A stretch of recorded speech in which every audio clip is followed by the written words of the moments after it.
இல்லா அடிமை என்னை அணைக்கிறே, தாங்கி தாங்கி வழி நடத்தி மகிழ்கின்றே.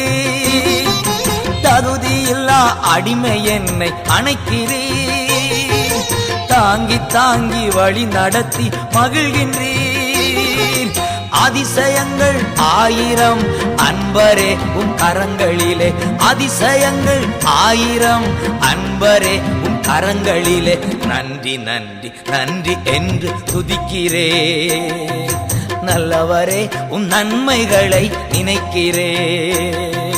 நன்றி ஐயா, நன்றி ஐயா, ஏசையா.